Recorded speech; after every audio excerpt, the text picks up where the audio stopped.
This is a special edition from the Reader's Court. Citizens United in the Price of Staying Alive. In this special edition, I want to show you what corruption looks like when it comes home. Not the cartoon version, not the movie version, not a man sliding cash across the table in some dark garage somewhere. I mean the real version, the American version. The kind that walks into a kitchen, sits down at the family table, and decides what a child's life will cost this month. The father comes home from the pharmacy. He has a bag in one hand, groceries in the other. He's still wearing his work shirt. His sleeves are rolled up. He's not even had time to breathe yet. He sets the pharmacy bag on the counter. He sets the eggs down. He stands there in the tired warmth of that old apartment with the radiator hissing under the window, dirty snow outside on the curb. Then he looks at the receipt, looks at it once, and again, and again. Because after a while, the number at the bottom no longer feels like a price, it feels like a verdict. $1,842.16. That is the price for 30 days of insulin. 30 days. Not luxury, not pleasure, not indulgence. That's the price of insulin. For the drug his 12-year-old son needs in order to stay alive. And across the table sits the boy. 12 years old, doing math homework, asking fraction questions. Chewing lightly on the end of his pencil, still young enough to believe that adults are running things. Still young enough to believe that if something is necessary, if something keeps a child alive, then surely this country would not make it impossible to afford it.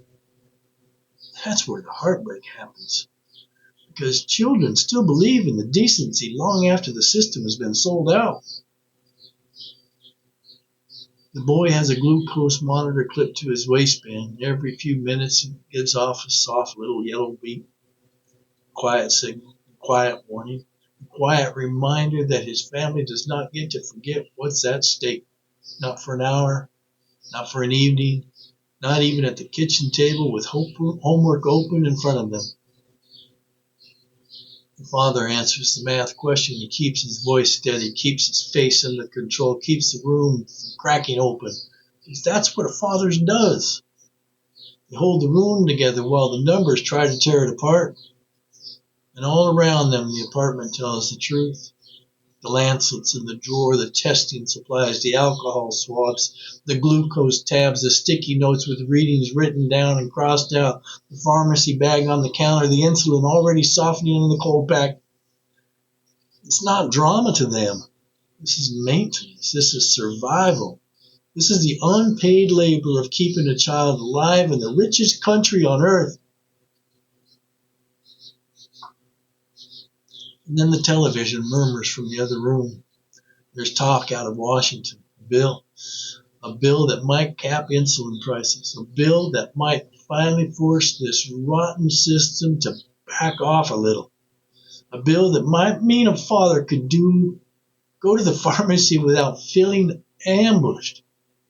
A bill that might mean the child's life is no longer treated like a premium product.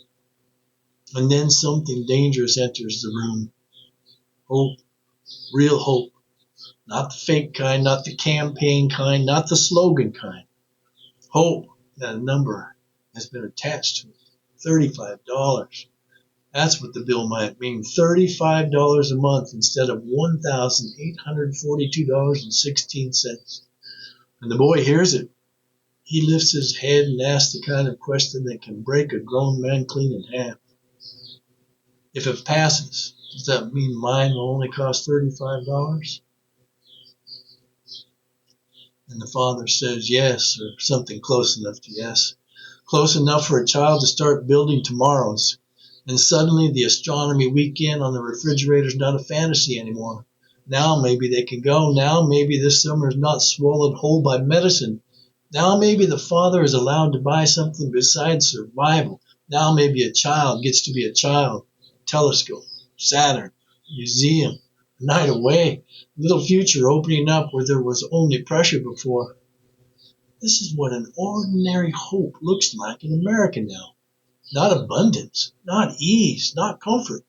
Just a family asking whether medicine will leave the room for one small joy. And this is where I want the country to wake up. Because people hear a case like this and they think it's all about healthcare. It's not about healthcare. People hear words like Citizens United and they think that means campaign ads, election laws, super PACs, donors, consultants, television time. They think it's abstract. They think it lives in Washington. They think it stays there, and it doesn't stay there. Citizens United comes home.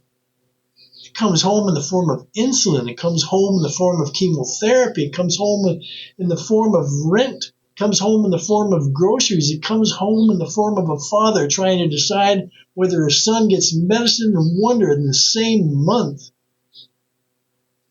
That's what wealthy control of government means in everyday life. Not simply that they buy the politician. That's almost too clean a sentence for what really happens. No.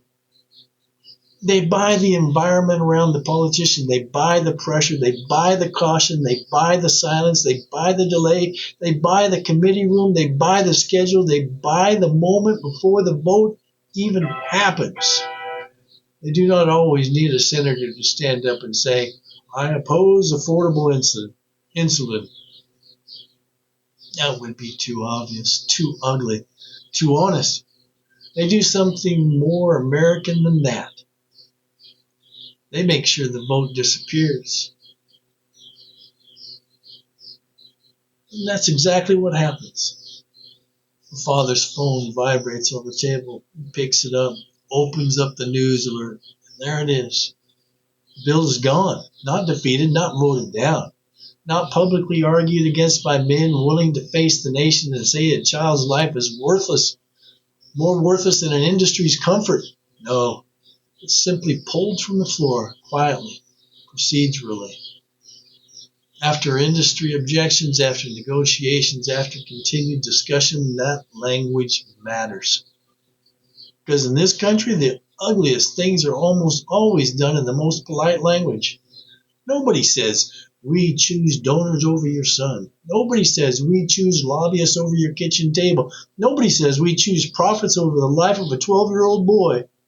They say the bill remains under discussion. They say negotiations continue. They say more study is needed. They say there are concerns about market disruptions. And that's how moral cowardice speaks when it wants to sound responsible.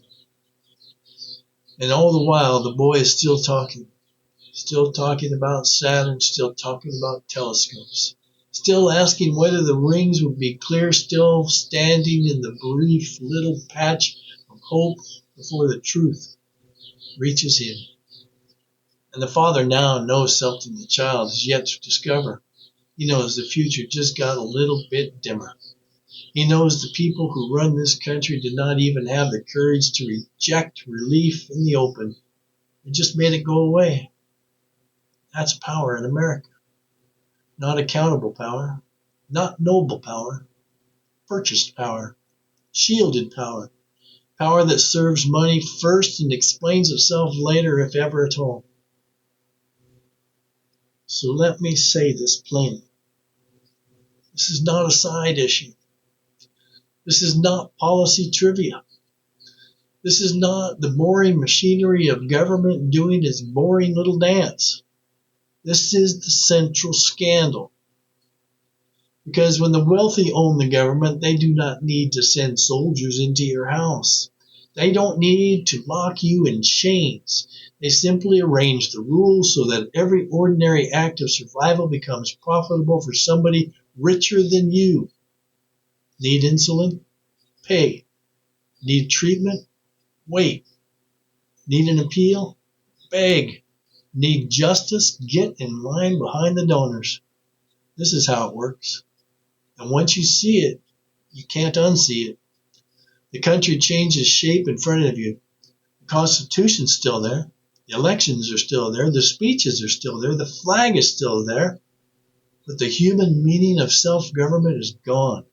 Because government no longer asks, what is the right thing? It asks, what protects the machine? What protects the money? What protects the few who finance the political survival? That's the real question now. And if you're an ordinary American, the answer to that question comes for you in pieces. A denied claim, a higher deductible, a refill price, a delayed vote, a vanished bill, a child at a kitchen table, learning far too young that the body isn't expensive in a country where billionaires live very comfortably. And let us strip away the last of the illusion. This is not a story about an evil man.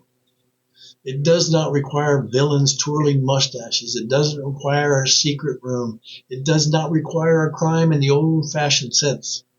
That is what makes it even worse. The lobbyist does his job. The donor protects his interest. The senator protects his career. The party protects its funding streams. The industry protects its margins. Everyone follows procedure. Everyone stays inside the rules. And still, the child pays the price. That is the revelation. The system does not need monsters. It only needs incentives that place wealth above decency, above integrity, above morality, and above human life. That is what Citizens United helped harden into place. Not merely permission for the wealthy to speak, permission for wealth to shape the political weather itself. Permission for money to stand around every decision that matters and whispers, careful now, don't go too far.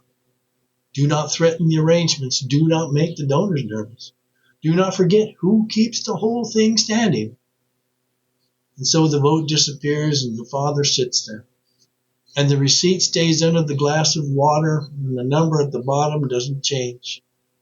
$1,842.16. The child's life itemized. The nation's priorities itemized. A government owned in all the ways that matter itemized. This is what I want people to understand. When the wealthy own the government, you become a pawn in a game that makes billionaires millions of dollars at the expense of your life. Not metaphorically, literally. Your treatment, your stress, your debt, your delay, your fear, your child's dependence on a drug, and all of it can be converted into a revenue stream, and then converted into influence. And then that influence is used to protect the very conditions that keep you trapped. That is the circle. That is the racket.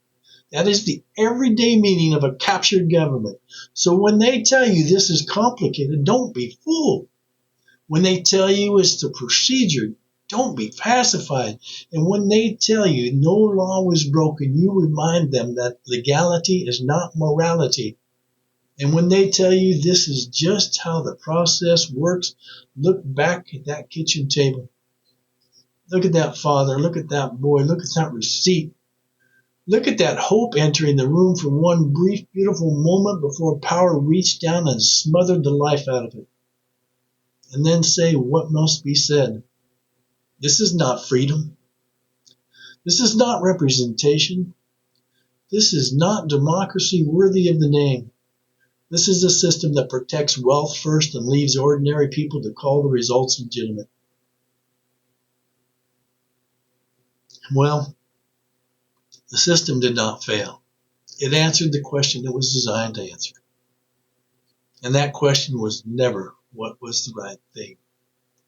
That question is, what protects the power, what protects the wealth, what protects the few who can afford to shape the outcome before the public ever gets to see the result? That is the answer the father received. That's the answer the boy received. That's the answer this country keeps getting. And until the people see that clearly, they will keep mistaking procedures for justice. They will keep mistaking delays for complexity. They will keep mistaking purchased government for self-government. I'm not going to make that mistake. And neither should you.